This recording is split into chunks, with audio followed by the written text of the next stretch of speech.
Dingue de sport. Toute l'actualité nationale, africaine et internationale sur Sport FM. Dingue de sport, débat, analyse, opinion, avis sur des sujets de l'heure. Dingue de sport, du lundi au vendredi de 14h à 15h. Dingue de sport, présentation Franck Nounyama. Sport FM.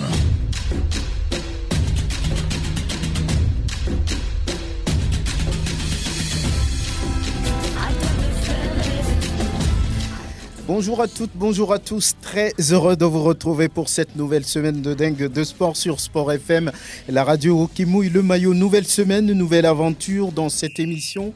Sur la 91.9, nous parlons professionnalisation du sport au Togo à travers la création des ligues professionnelles. Le décret est examiné et adopté vendredi 23 octobre 2023 en Conseil des ministres sous la présidence de Faure et Sozimna Nyasingbe. On a Hervé Tété Agboudan, secrétaire général de la Fédération togolaise de football, en ligne dans un instant. Coup d'envoi de la saison 2023-2024 de football. La SCK bute sur Kakadel, Lasco contraint au nul par Gouresou. Gomido gagne avec son nouvel entraîneur.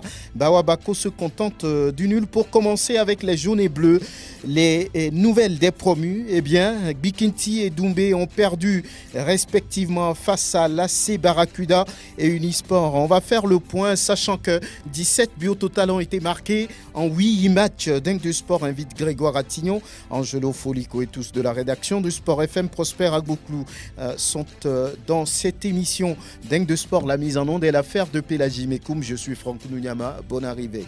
Merci de choisir Sport FM, la radio qui mouille le maillot, la 91.9. C'est bien Dingue de sport, le premier numéro de cette semaine. Comme annoncé dans l'introduction de cette émission, nous avons en ligne le secrétaire général de la Fédération togolaise de football, Hervé Tété Agboudan. Bonjour. Bonjour, monsieur Nounyama. Voilà, le vendredi 23 octobre, un décret a été examiné et adopté en Conseil des ministres sous la présidence de Faure et Sozimna Nyasingbe. Qu'est-ce que ça vous dit à la Fédération togolaise de football? C'est un décret qui va dans la professionnalisation du sport au Togo. Exactement. Je tiens d'abord à saluer cette initiative du gouvernement exprimée à travers ce décret puis en Conseil des ministres qui vise à établir des règles claires pour la création des ligues professionnelles au sein de nos différentes fédérations nationales sportives. Cette décision est un pas significatif vers le développement du sport. Donc, nous pouvons que la saluer à sa juste valeur. Oui. On sait que la saison dernière, le sujet de professionnalisation a été débattu pendant longtemps sur les médias. Ça a fait l'objet de beaucoup de discussions. Alors aujourd'hui, est-ce que c'est une satisfaction? Est-ce que c'est un ouf de soulagement au niveau de la fédération? Bien sûr que l'année dernière, il y avait déjà le projet, il y avait le processus qui était en cours.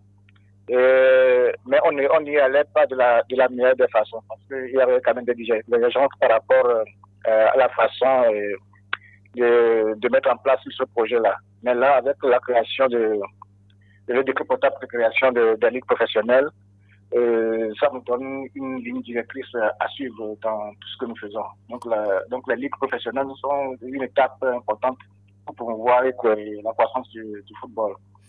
Chez nous, peut-être le sport en général, disons, dans son ensemble, cela offrira de nouvelles opportunités aux joueurs et aux supporters, nous-mêmes contribuera à l'essor économique de notre pays. Hervé Tété Agboudan, pensez-vous à votre niveau que tout est fin prêt maintenant pour y aller? Quand vous regardez un peu les clubs, est-ce qu'ils sont prêts, sincèrement? Non, cependant, il faut un peu temporiser, parce que ce n'est qu'un décret qui a été pris pour mettre en place les ligues professionnelles dans les différentes fédérations.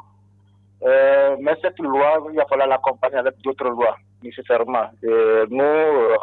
Nous pensons qu'il faut nécessairement aussi avoir une loi dérogatoire pour soutenir la création des sociétés sportives. Ces sociétés sportives jouent un rôle essentiel dans le développement du sport professionnel et en leur accordant des exonérations de taxes et de charges fiscales, l'État stimulerait ainsi la croissance et favoriserait la création d'emplois dans le secteur sportif. Donc, vous voyez, nous avons besoin de d'autres lois pour accompagner ce décret qui vient d'être pris. La saison dernière, tout le monde disait qu'on mettait un peu la charrue devant les bœufs. Est-ce qu'on va tout recommencer, on va remettre tout à plat?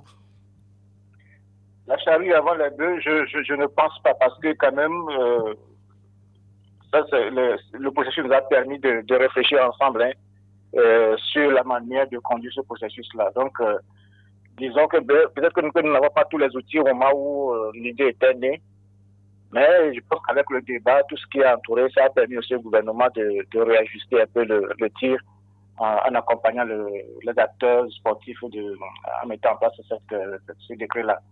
Donc, mais le travail n'est pas fini. C'est-à-dire qu'au niveau des acteurs, il va falloir nécessairement maintenant suivre. Et comme vous l'avez si bien dit, au niveau des clubs, il y a toujours des difficultés. Ne serait-ce que pour l'octroi de licence club que nous avons imposé cette année, suivant les directives de la CAF, nous nous sommes rendus compte que le chemin vers le professionnalisme est encore loin, parce qu'il faudrait nécessairement travailler avec les clubs, avoir les ressources humaines, les ressources financières également, et il ne faut pas aussi oublier les infrastructures qui manquent cruellement pour pouvoir vraiment enclencher le professionnalisme. Oui. Hervé Tété Agbodon, comment imaginez-vous, par exemple, le championnat de la saison à venir? Ben, je ne veux pas me projeter parce qu'on est encore loin. Ça, ce n'est qu'un décret. Comme je viens de le dire, il y a d'autres pas qu'il faut nécessairement poser. C'est bien ce qui a été fait jusque-là, mais il faut nécessairement que ces actions soient accompagnées par d'autres actions qui nécessitent également que l'ensemble du monde sportif se mobilise pour que nous puissions avoir ces décrets d'application, ces tests de loi pour nous accompagner dans la professionnalisation du sport en général. Pas seulement pour le football, mais disons que c'est tout le sport togolais qui sortira grandi de cette décision. Quelle va être votre conclusion? Moi, j'ai encore une fois de remercier le gouvernement pour ce travail, parce que ça n'a pas été facile, mais je pense qu'avec des discussions de coulisses, ça aboutit à ce décret-là. Continuez toujours pas à travailler. Mais mettons-nous souvent autour de la table pour discuter des problèmes de sport en général. Parce que c'est de cette discussion-là que j'arrive parfois la lumière. Personne ne peut se dire qu'il a la science infuse lui seul de pouvoir tout conduire. Mais quand les acteurs se mettent ensemble, avec leurs expériences, avec leur parcours, souvent on tire bénéfice de ces éléments-là. Donc, nous remercions infiniment le chef de l'État et le gouvernement d'avoir pris ce décret et nous les supplions, disons, de continuer les efforts en mettant en place la loi dérogatoire pour la société sportive et également faire un effort par rapport à l'ensemble des infrastructures sportives que nous avons. Il faut aussi améliorer leur état pour pouvoir faire le vrai professionnalisme. Hervé Tété Agbodon, merci. Merci à vous. Très bien, Hervé Tété Agbodon, il est le secrétaire général de la Fédération togolaise de football à l'instant. On va saluer nos invités en studio. Angelo Folicou, bonjour, bonne arrivée. Bonjour Franck, bonjour à tous. Grégoire Ratignon, merci d'être là. Bonjour Franck et bonjour à tous ceux qui sont branchés sur Sport FM. Prosper Agboklou de retour de Palimé. Ça s'est bien passé le voyage? Que voulez-vous, grâce à Dieu. Très bien, bonjour. Bonjour et merci pour l'invitation. Oui, Angelo Folicoué, oui, il y a eu beaucoup de débats autour du processus de professionnalisation la saison dernière jusqu'à cette nouvelle qu'on a reçue. Il y a eu un peu de recul. Cette fois-ci, la voix autorisée à parler. Le maître a pensé, a dit ce qu'il faut. Un décret a été pris en Conseil des ministres la dernière fois. Qu'est-ce que ça vous inspire, vous? Bon, pour l'instant, je vais pas être enthousiaste, ni dithyrambique. Vous voulez faire Saint-Thomas? Oui, absolument. Absolument. Attendre que tout ça se concrétise sur le terrain. Il nous en souvient à une certaine époque où le président de la FTF avait, au niveau de sa fédération, annoncé que les compétitions à un moment donné vont se retrouver au niveau des ligues, histoire de respecter un peu la subdivision que nous avons sur toute l'étendue du territoire national. Ça faisait 6 ligues en tout. Et tout doucement, ça a été annoncé, mais sur le plan concrétisation, ça ne s'est pas vraiment vu. C'est un processus, certes, qui demande beaucoup de temps. Et je salue la déclaration tout à l'heure du SG qui évoque deux aspects que je trouve très, très importants, sinon trois.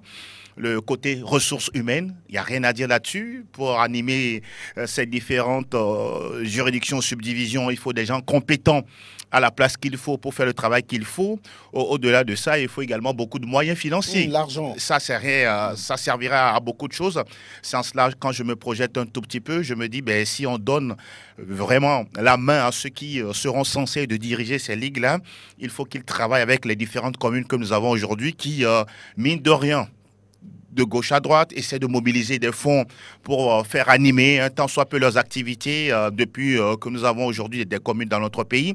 Et puis le troisième et dernier aspect, cela, on ne cessera jamais de le dire, en 63 ans d'indépendance, le Togo n'a pas d'infrastructure sportive. Et ça, je me dis, pourquoi avoir lancé ce décret, sachant très bien qu'il y a beaucoup de manquements que nous avons. C'est peut-être un pas maintenant. J'estime qu'il faut arriver à ça, parce que quand on n'a pas ces infrastructures, on pourra jamais parler de professionnalisme. Pour terminer en disant, aucune société aujourd'hui ne va s'aligner sur une discipline où on va aller jouer dans du sable, où l'environnement ne s'y prête pas. C'est compliqué. Le sport aujourd'hui, c'est une véritable industrie. J'espère que ceux qui ont milité pour que cela soit dit au niveau du gouvernement en mesurent la conséquence. Maintenant, on veut réellement les résultats qu'il faut sur le terrain avant de parler d'un sport professionnel à l'avenir. Prosper Agboklou, avant, on ne parlait que de la professionnalisation du football au Togo. Maintenant, l'État, à travers ce décret, annonce la professionnalisation du sport dans son ensemble ici. Qu'est-ce que ça vous dit, vous? Oui, on va applaudir, on va être prudent, on va. La prudence est de mise. Ah bon, pourquoi? Oui. Autant nous avons vu la manière dont, comment on appelle, le projet sportif initié donc par le ministère des Sports à l'époque, avec ces lois qui ont été donc, comment on appelle, rédigées et qui semblent dormir dans les caisses donc du ministère des Sports. Souvent au Togo, il y a des effets d'annonce. C'est très bien, le président de la République a promulgué cette loi. Et quand le président promulgue, ça veut dire qu'on a mis en place tous les moyens possibles. On n'est plus dans l'hésitation, on n'est plus dans le doute. Mais malheureusement, souvent, c'est ce qu'on constate. Les trucs sont annoncés en fanfare et puis après, ça dort un peu dans les caisses parce que certains n'ont pas leur intérêt dedans. Vous savez, une manière est que le chef de l'État promulgue les lois, une autre est de les mettre, qu'on appelle en exergue, en exercice. Et il faut des gens pour l'animer.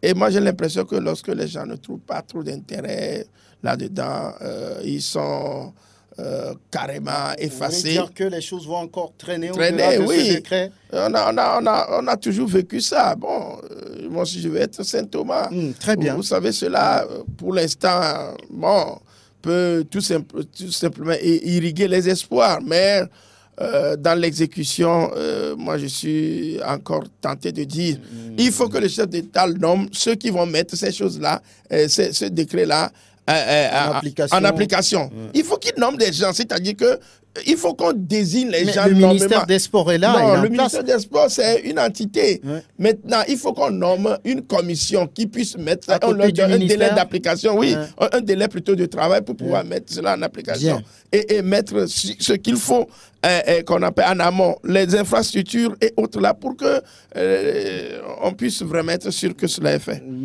Grégoire Attignon, vous doutez-vous aussi à votre niveau? Oui, mais vous êtes pessimiste. Un décret reste un décret, c'est l'application qui est le plus important.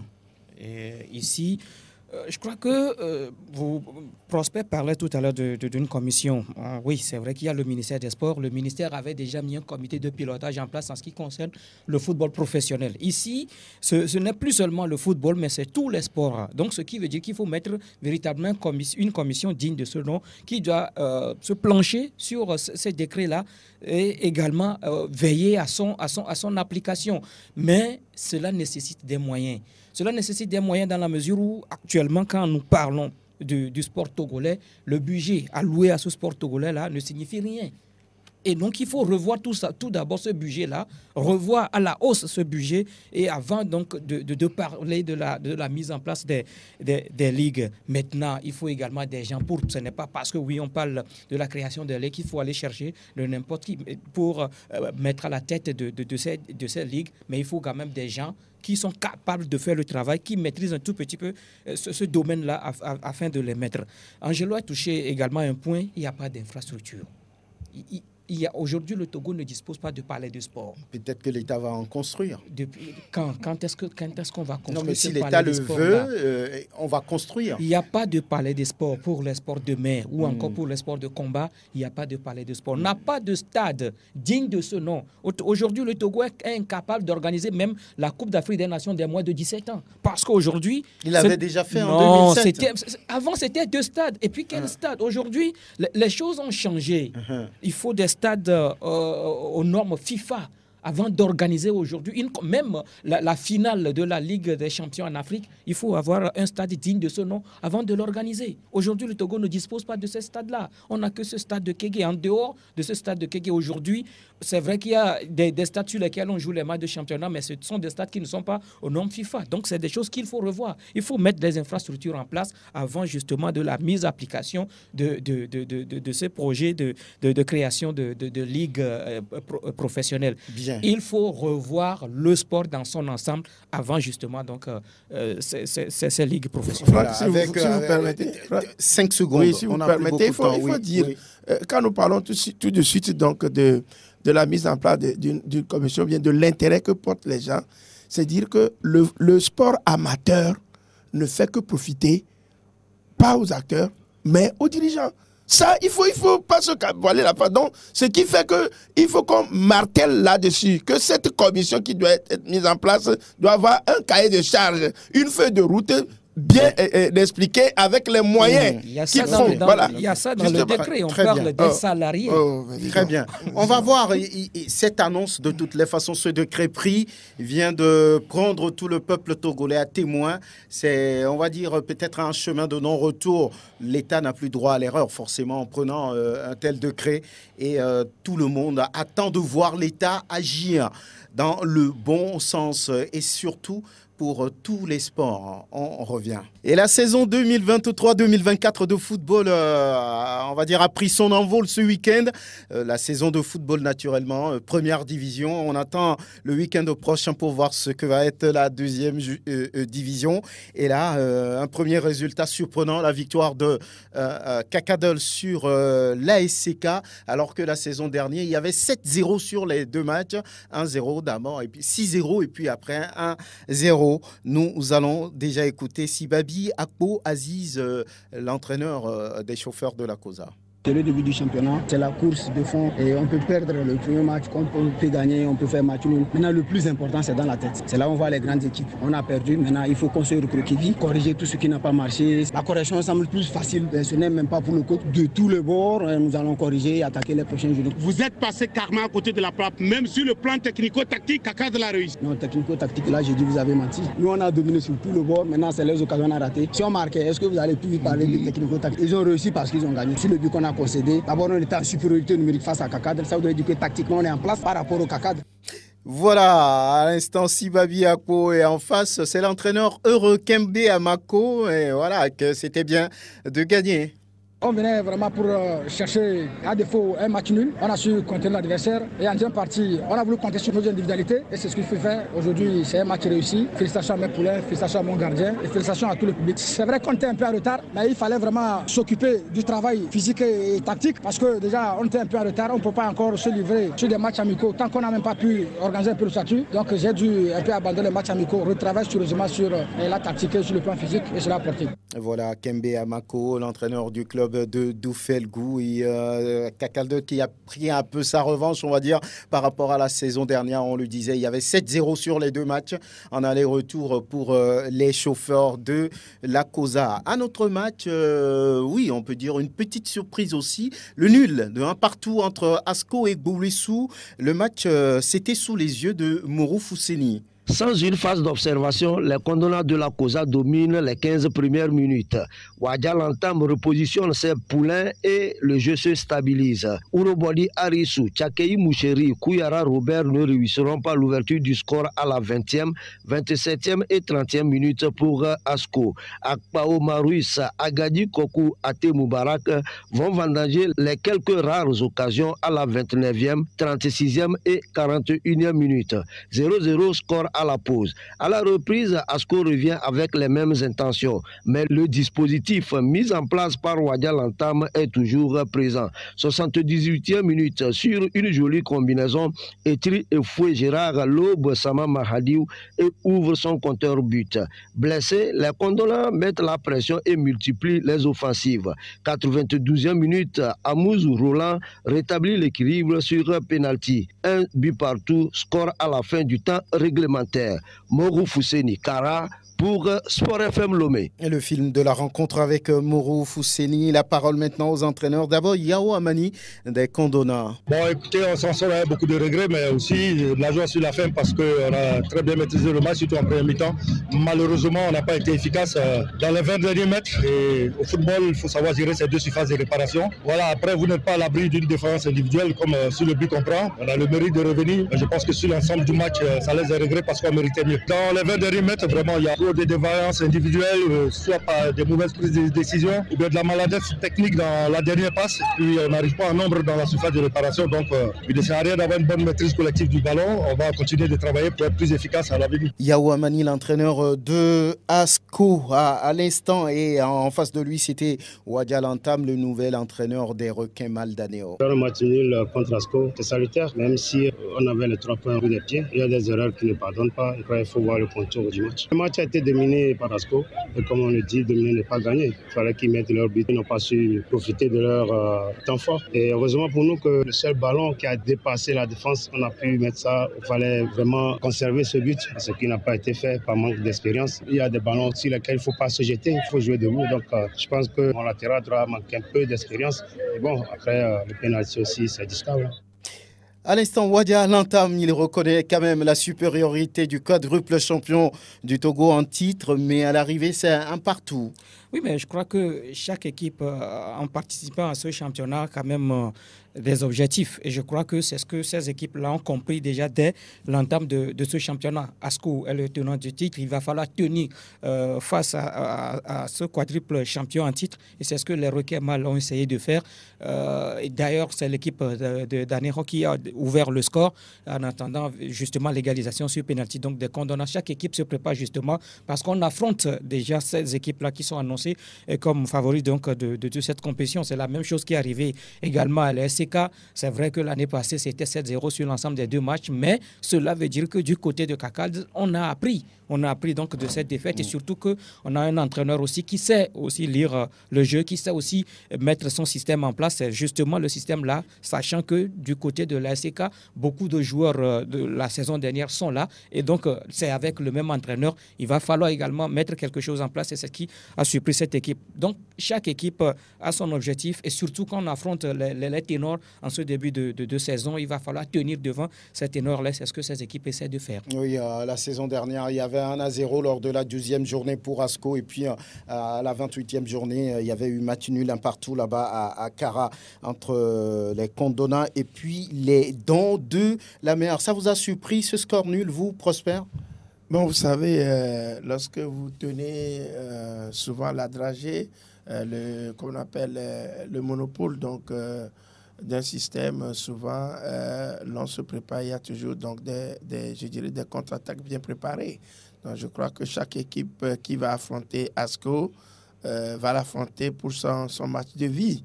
Donc je pense que cela n'est pas trop souvent qu'on appelle, c'est pas une surprise parce que vous savez, le football reste un jeu et chacun peut à tout moment gagner, surtout que nous sommes toujours dans un football amateur. Il n'y a pas trop de surprises. Donc, moi, je ne suis pas trop surpris vis-à-vis donc de ce score. La surprise serait la défaite d'Asko. Voilà, au municipal de Lomé, beaucoup s'attendaient à voir un peu à quoi ressemble l'AC Barracuda, l'ancien AS Togoport face au promu Bikinti. Angelo Folico y était, on va l'écouter sur son résumé. Cet AC Barracuda a fière allure pour son début de saison sous la nouvelle appellation. Le club de la capitale s'offre Bikinti FC, le promu 2-1. Une première journée bien lancée dès les premières minutes avec une domination logique. Concrétisation de ce fait à la 11e minute de jeu. Yacoub Taoufik profite d'un ballon relâché par le portier adverse pour ouvrir le score 1-0 sur une action d'école. Débordement de Thomas Pozo, centre du droit et reprise sans contrôle du droit dans les 16 mètres 50 de Kwadjo Akako. Un but superbement marqué et qui fait mouche. 2-0 pour les Barracoudiens. Trop relax, les hommes de Fiaboué Sénat concèdent un but de réduction par Fichal Ouro Gezere à la 45e minute avant la pause. De retour des vestiaires, malgré la forte envie des visiteurs d'égaliser, la CB conserve la victoire au bout du temps réglementaire. Score à l'arrivée, 2-1 à la fin du duel. Du retour du municipal de Lomé, Angelo Folikwe pour Sport FM. Voilà, Fiaboué Kofi Sénat, oui, il y a eu quelque peu cette peur de commettre encore une bourde pour que le club visiteur égalise, mais à la fin, c'est les 3 points. Fiaboué Kofi Sénat. En première partie, nous avons été l'équipe qui a mis le pied sur le ballon, de mettre en difficulté l'équipe adverse sur les transitions. Ensuite, en deuxième partie, étant donné que nous menons déjà, ils ont essayé d'arrêter nos contre-attaques et nos phases offensives, ce qui fait que durant les 30 dernières minutes, on a beaucoup subi. Mais en football, une bonne équipe, c'est aussi celle qui subit. C'est un bon point pour l'avenir. Est-ce que vous avez sous-estimé Bikinti à un moment donné? Pas du tout. La vérité. Pas du tout, on n'a pas sous-estimé Bikinti. D'abord, le coach qui est avec eux, les joueurs que nous connaissons, c'est des joueurs qui connaissent déjà le championnat togolais. On connaît leur qualité, donc on n'a pas du tout sous-estimé l'équipe adverse. Juste que le but que nous avons encaissé a un peu joué sur notre psychologie. Ça fait qu'en deuxième partie, on veut éviter de sortir et encaisser un autre but. Fiaboué Kofi Sénat, le coach de l'AC Barracuda, que dit Adika Komi de retour en première division et cette première défaite avec Bikinti? L'objectif de départ, c'est au moins partir avec un point, bien une victoire. On savait que la tâche ne serait pas facile pour nous. On a été cueillis vraiment à froid. Et je pense que mes joueurs manquaient de réaction. Le football, ça paie cash. Un but qu'on a donné cadeau à l'adversaire. On a pris 2 buts sur lesquels on va vraiment travailler si on veut vraiment aller loin dans ce championnat. Comment vous expliquez la timidité d'entrée? On a l'impression que vos joueurs avaient peur du ballon ou bien c'est le synthétique sur lequel vous n'êtes pas habitué? Non, je ne dirais pas que c'est le synthétique puisqu'on a joué la deuxième division sur terrain synthétique. Pas la timidité, mais il y a un peu du stress qui est rentré dans le jeu. Comme c'est la première journée, la deuxième mi-temps a été vraiment à notre actif. Sauf qu'on a manqué de baraka. On a marqué un but, c'est déjà rassurant. On pouvait égaliser. Et nous, c'était la maladresse de mes joueurs en deuxième mi-temps. On a encore 29 journées et on va rentrer au Bécaye pour se préparer si on veut vraiment aller loin. Adika Komi, le coach des Lions du Mont-Barba Bassar, Angelo Folikwe. Et globalement, vous dites dans la tête peut-être que Bikinti pouvait repartir avec le point du nul? Oui, si le score était au final à 2-2, je pense qu'on devrait garder cette analyse-là, comme quoi Bikinti méritait de repartir du municipal avec ce 2-2, parce qu'on a vu la Barracuda, oui, les automatismes, on a l'impression, oui, qu'elles sont déjà présentes, la cohésion, oui, le jeu en transition. On a vu une équipe qui n'avait pas peur de son adversaire. Il y avait tellement de la confiance et parfois trop de confiance aussi. Ça tue la confiance. Et ils ont mené 2-0. Après, ils ont relâché un temps soit peu.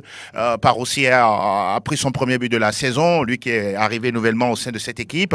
Et quand on voit un peu le jeu de Barracuda, on sent qu'aujourd'hui, on parle de trio au niveau de la défense avec Koura Adam, Paul Cové et puis un troisième larron de l'autre côté, Xavier Koussaglo. Vous prenez également le milieu de terrain. Je vais même parler d'un quatuor qui anime ce jeu de la Barracuda. Il y a Taoufik Yakoubou, en milieu de terrain, le numéro 20. Vous avez Pozo Thomas, qu'on connaît très bien également. Il y a Kwadjo Akakbo et puis Sadio Bruno. Voilà les 4.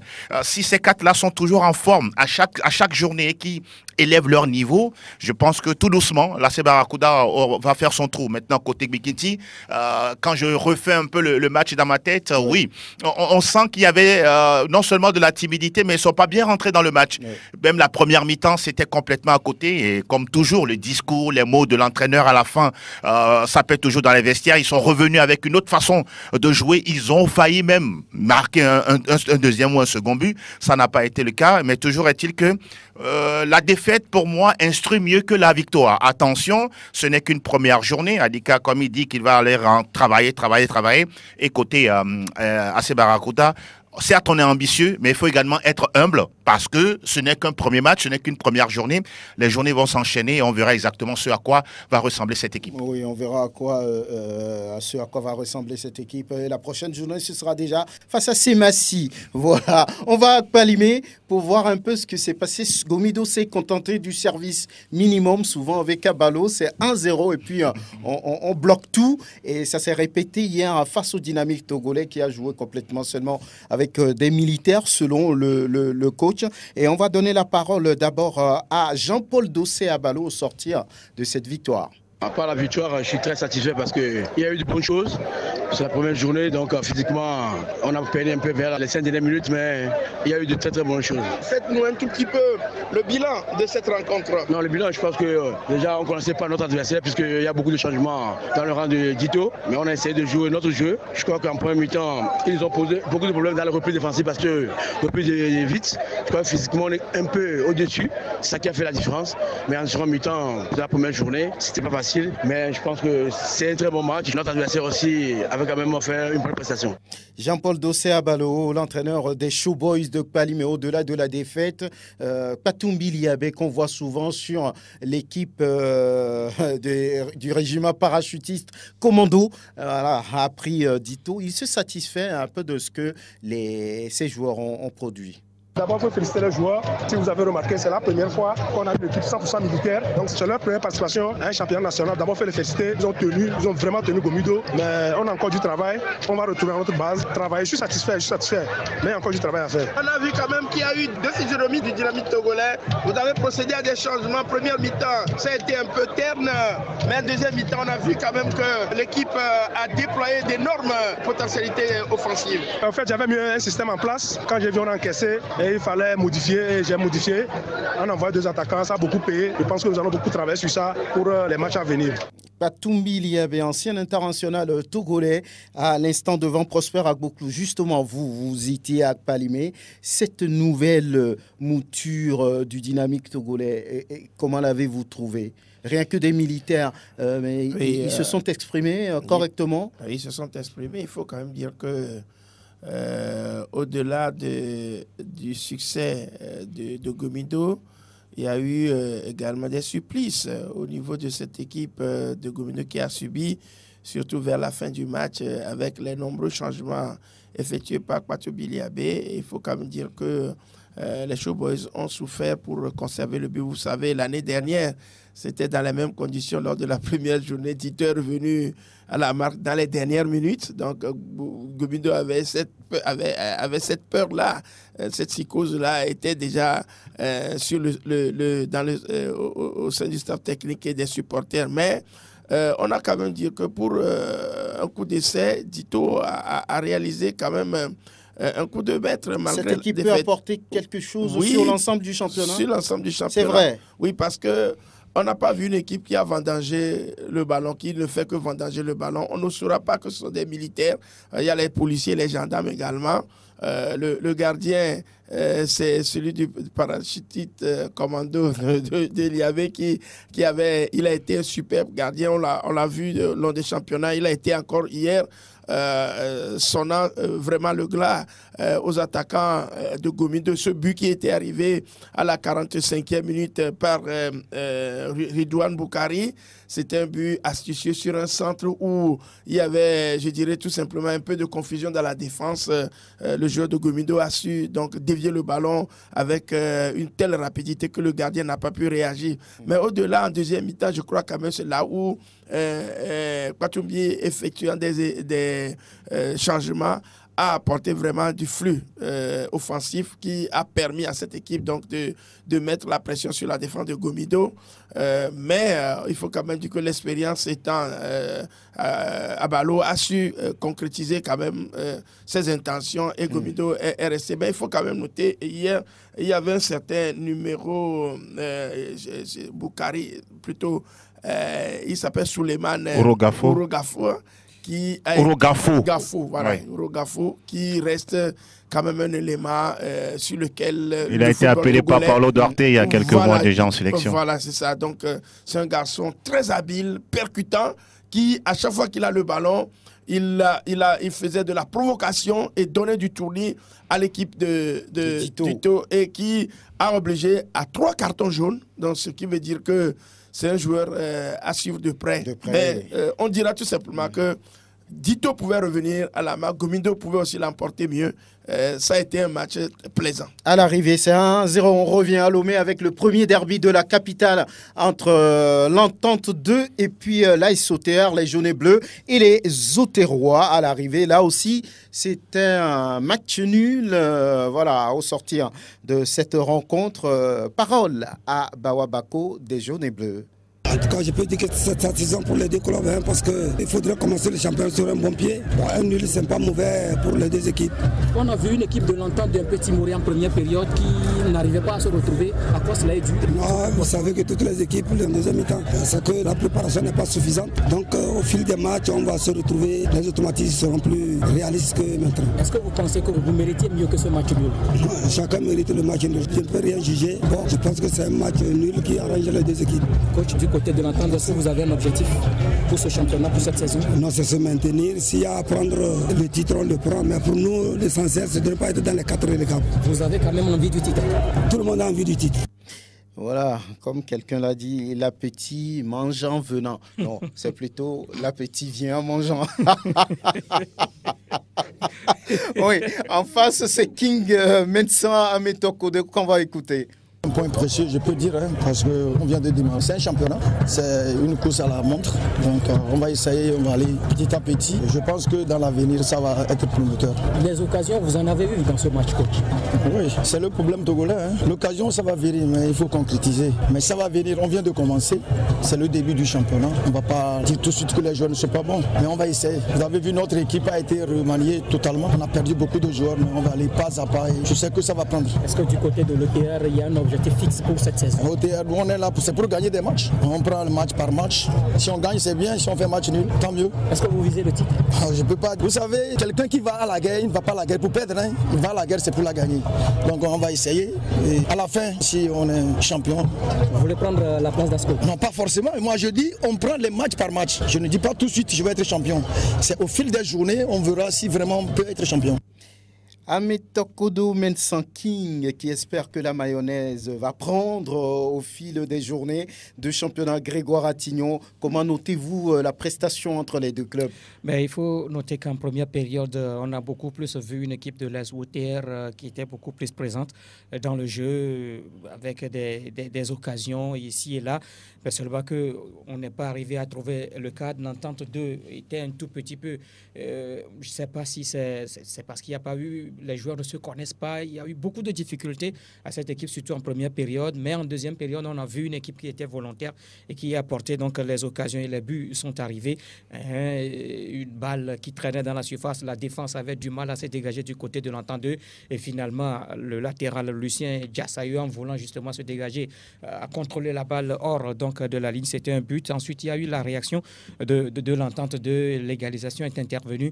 Mais je crois que oui, les deux formations méritaient quand même ce match nul, mais je me dis également qu'une équipe pouvait aussi repartir avec la victoire si les attaquants étaient beaucoup plus réalistes. C'est le début, comme l'ont dit les deux entraîneurs, on verra ce que la suite va donner, mais il reste encore beaucoup de choses à faire. Beaucoup de choses à faire et ce résultat-là également où Tambo a pris également d'une façon sa revanche sur les guerriers de Tchaoudio. 2-0 pour les flèches pimentées. Angelo Folico, on sait que depuis un moment, il n'y a pas de stabilité autour des décuples vainqueurs du championnat. Ici, c'est Massy qui, la dernière fois, s'est donné, on va dire, un nouvel exécutif avec à sa tête le chef canton Uro Agoro Bojo.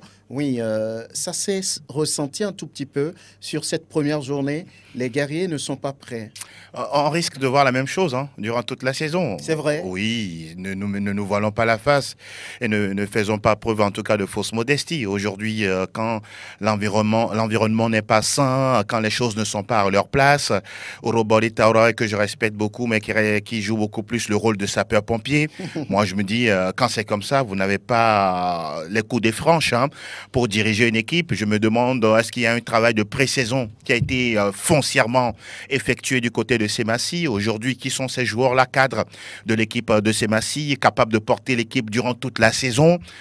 N'oublions pas, à part le 11 entrant, il faut également un banc de qualité pour apporter quelque chose de nouveau quand, à un moment donné, c'est coincé. Premier match, ils perdent contre Tambo. Le deuxième match, ils vont recevoir la formation de l'AC Barracuda.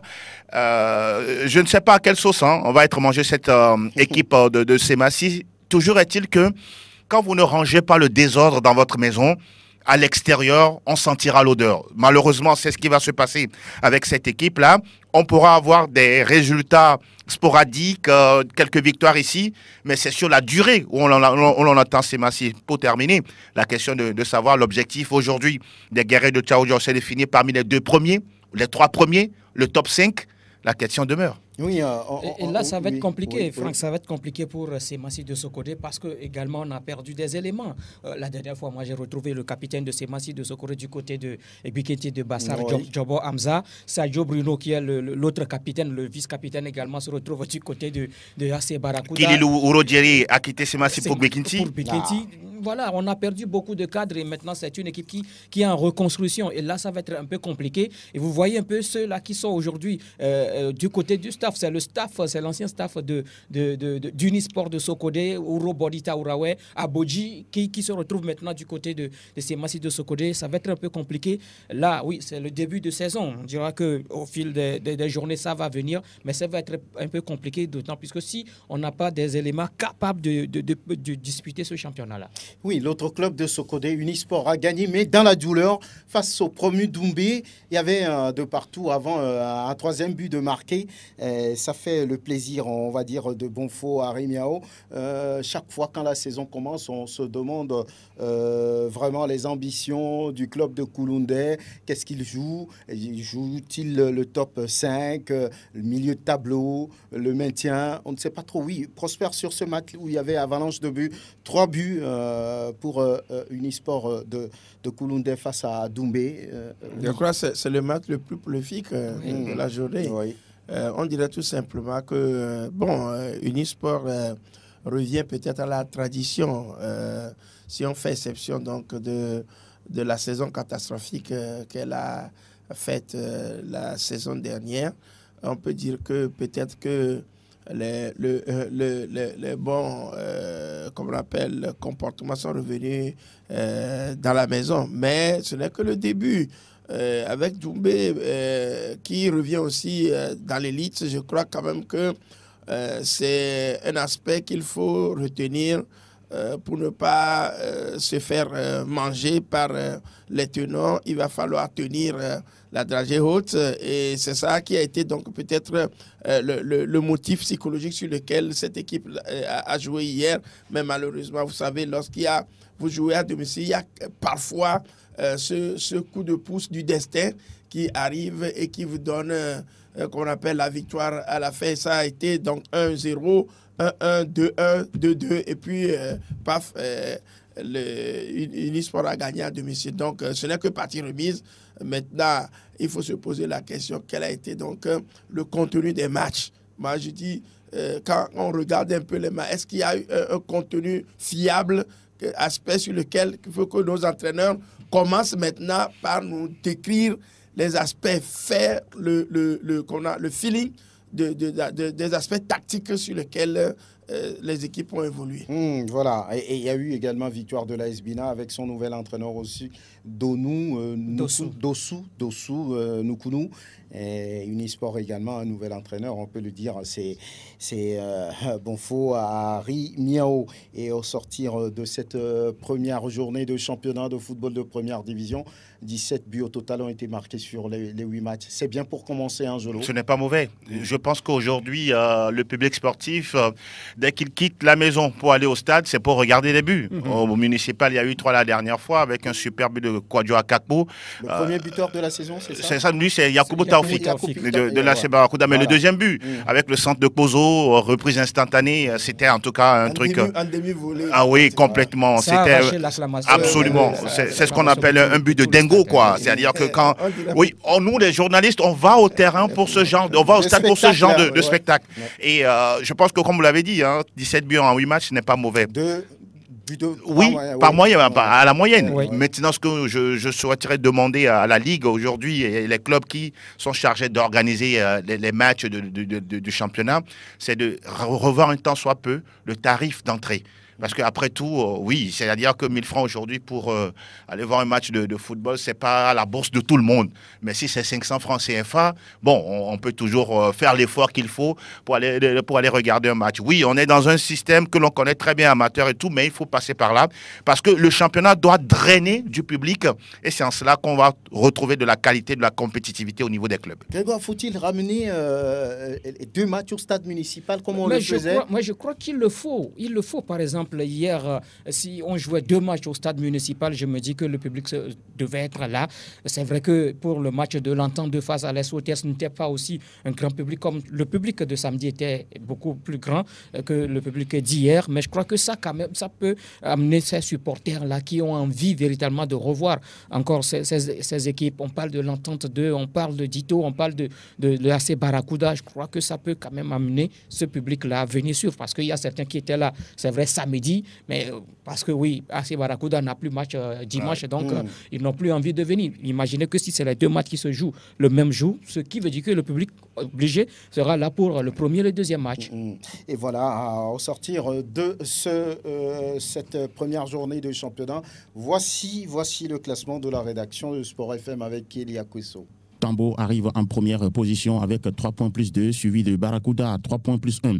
En troisième position, on retrouve Unisport de Sokodé qui a 3 points plus 1 également. 3 points plus 1 aussi pour l'AS Bina de Pagoda qui arrive en 4e position. 5e, Gomido de Palimé qui a 3 points également plus 1. 3 points plus 1 aussi pour Kaka de Doufelgo qui est classé 6e. 7e, Boulessou des Lacs, 1 point plus 0. 1 point plus 0 aussi pour l'AS OTR classé 8e. 9e, Asco de Cara, 1 point plus 0. 1 point plus 0 aussi pour Attente 2 de l'Omé qui est classé 10e. À la 11e position, on retrouve l'ASK de Cara, 0 point moins 1. 0 point moins 1 aussi pour Doumbé de Mango qui est 12e. 13e, Dito, 0 point moins 1. 0 point moins 1 aussi pour Espoir FC Dijon qui occupe la 14e position. 15e, Bikenti de Bassar, 0 point moins 1. Et la lanterne rouge au terme de cette première journée de championnat, c'est bien, c'est Massi de Sokodé qui totalise 0 point moins 2. Kelly Akweso, et voilà, vous avez droit au calendrier de la deuxième journée déjà. Ça fait samedi 3 matchs. Le samedi à venir, 28 octobre, à Kara, on a Bikinti Kakadel, on a Sokodé, Doumbé, Asco, et puis le 3e et dernier match de ce samedi-là, au municipal, c'est ce match entre l'ASOTR et puis Gomido. Dimanche 29 octobre, Kara, ASK, AS Bina, Sokodé va accueillir ce match entre Semassi et puis la Barakuda. Tchévier, oui, Espoir joue contre Unisport. Bonfo Harry Miao qui retourne vers son ancien club.